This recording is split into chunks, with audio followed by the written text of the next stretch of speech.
दुनिया में अजूबों और रहस्यमय खूबसूरती की भरमार है, बस उसे ढूंढने की जरूरत है। यहाँ हर कोने में कुछ न कुछ ऐसा है जो अपने आप में दिलचस्प और मजेदार है। इन्हीं गहराइयों में छुपे कुछ ऐसे शहर भी हैं जो इतिहास में कहीं खो गए थे और उन्हें फिर से खोजा गया। ऐसा ही एक शहर है सऊदी अरब में बसा मदीन सालेह। श्रापित समझे जाने वाले इस शहर का एक लंबा इतिहास रहा है। आखिर ऐसा क्या है जो इसे ऐतिहासिक बनाता है? आइए जानते हैं इस गुमनाम शहर की कहानी। इस्लाम के उदय से पहले आज के अरब देशों में दूसरे धर्मों को मानने वाले रहा करते थे। इन्हीं में से एक समुदाय था निबेतियन। मध्य पूर्व में सऊदी अरब से लेकर फिलिस्तीन में गाजा पट्टी तक निबेतियन समुदाय का राज था। ये लोग रेतीले और बंजर इलाके में पानी के संरक्षण के लिए जाने जाते थे। इसके अलावा मशहूर स्पाइस रूट पर भी इनका कब्जा था। उस समय भारत और पूर्वी एशिया से यूरोप जाने वाले मसाले इनके सीमा क्षेत्र से होकर ही जाते थे, जिस पर ये लोग टैक्स भी वसूल करते थे। निबेतियन सल्तनत से गुजरते ऊंटों के कारवां से इन लोगों की अच्छी आय हो जाती थी, इसलिए इस सभ्यता को यहाँ बसने में कोई खास दिक्कत नहीं हुई। अरब देशों में आज भी निबेतियन सल्तनत के निशान मिलते हैं। उस दौर के शहर, इमारतें और कब्रिस्तान को रेगिस्तान ने अपने दामन में संभाल कर रखा हुआ है, जिनमें से सबसे मशहूर है दुनिया की 7 अजूबों में से एक जॉर्डन का पेट्रा शहर। वहीं सऊदी अरब में निबेतियन सल्तनत के दूसरे शहर मदीन सालेह के खंडर भी छुपे हुए हैं। यह ऐतिहासिक शहर यूनेस्को की विश्व धरोहर सूची में भी शामिल है।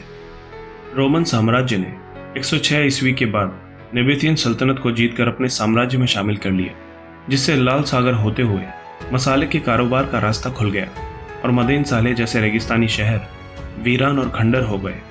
यहाँ जाने पर आपको निबेतियन सल्तनत में बने सैकड़ों मकबरे मिलेंगे जो एक कतार में खड़े हुए हैं, जिन पर तरह तरह की नक्काशी भी की गई है। इन मकबरों को पूरे के पूरे पहाड़ को काट कर ही बनाया गया है। इन मकबरों को बनाने की तकनीक के पीछे क्या तकनीक थी, इस बात का आज तक किसी को पता नहीं चला। इन पहाड़ों को इतनी बारीकी से तराशा गया है जिन्हें देखकर हैरानी होती है। मकबरों पर बने ये शिलालेख उसमें दफन लोगों के नाम, व्यवसायों, वहां प्रचलित कानूनों और पूजे जाने वाले देवताओं की जानकारी देते हैं। यहाँ बचे खंडरों पर लिखी ज्यादातर इबारतें अरामाइक भाषा में हैं। ये यहूदी ज़बान इस्लाम धर्म के उदय से पहले मध्य पूर्व में बड़े पैमाने पर बोली जाती थी। उस दौर में कारोबार और व्यापार के लिए अरामाइक भाषा को जानना बेहद ज़रूरी था। इसके अलावा निबेतियन लोगों को अरबी की शुरुआती बोली भी आती थी, लेकिन उसका जिक्र यहाँ गिनी चुनी जगहों पर ही मिलता है। मदीन सालेह की सभी मकबरों में कसर अल फरीद का मकबरा सबसे मशहूर और सबसे विशाल है। अरब के सूखे तापमान की वजह से कसर अल फरीद सदियों से जस का तस है, उसमें कोई बदलाव नहीं हुआ। यहाँ से खड़े होकर आप रेगिस्तान में दूर दूर तक देख सकते हैं। इस सुनहरे पत्थर की इमारत ऐसी लगती है मानो कोई टीला रेगिस्तान के बीच में से निकला हुआ हो। जहाँ पेट्रा शहर के खंडरों को देखने के लिए बड़ी तादाद में सैलानी आते हैं, वहीं मदीन सालेह में सन्नाटा छाया रहता है। इसकी वजह सऊदी अरब के इस्लामिक नियम कायदे भी हैं, क्योंकि मदीन सालेह जाने के लिए परमिट की ज़रूरत होती है, जिसके कारण भी यहाँ पर्यटकों की संख्या बहुत कम रहती है। मदीन सालेह के पास ही जबाल इथलिब स्थित है। माना जाता है कि यहाँ निबेतियन देवता दुशारा को पूजा जाता था। दुशारा पहाड़ों का देवता था। जबाल इथलिब शहर के पास स्थित मंदिर की दीवारों पर दूसरे देवी देवताओं की तस्वीरें भी उकेरी गई हैं, जो अद्भुत और विस्मयकारी हैं। इस इलाके में पुरानी नहरों के निशान भी मिले हैं, जिनके जरिए निबेतियन लोग पानी को जमा करते थे। कारोबारी इन रास्तों से लोबान और दूसरे मसालों की खेप भूमध्य सागर स्थित बंदरगाहों तक पहुंचाते थे।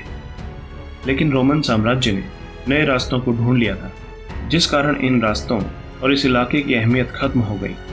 अब ज़्यादातर लोग समुद्र के रास्ते से ही आते जाते थे। इन सब के बावजूद यहाँ रेगिस्तान के बीचों बीच शान से खड़े ये खंडर अपने सुनहरे इतिहास की गवाही देते हैं। बहरहाल, अगर आप भी ऐसे ही किसी और शहर के बारे में जानना चाहते हैं तो कमेंट बॉक्स में लिखकर आप हमें अपने सजेशंस दे सकते हैं। दोस्तों, अगर आपको हमारी ये वीडियो पसंद आई तो प्लीज़ लाइक करें, शेयर करें और कमेंट करें। और अगर आप भविष्य में भी ऐसी ही इंफॉर्मेटिव और इंटरेस्टिंग वीडियोस देखना चाहते हैं तो हमारे चैनल सब्सक्राइब करना ना भूलें।